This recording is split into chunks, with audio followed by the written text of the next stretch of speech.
नमस्ते, म अहिले नेपालको स्वर्गलोकमा छु।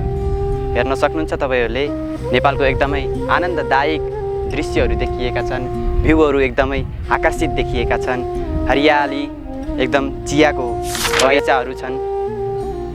मलाई यसै सन्दर्भमा एउटा श्लोक याद आयो।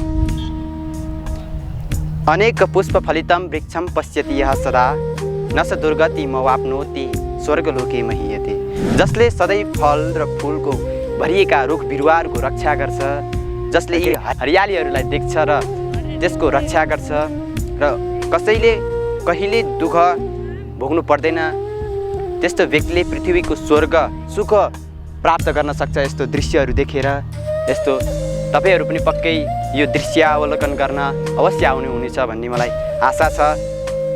हामीले प्रकृतिको रक्षा गर्नुपर्छ। वृक्षो रक्षति रक्षितः भनेको छ।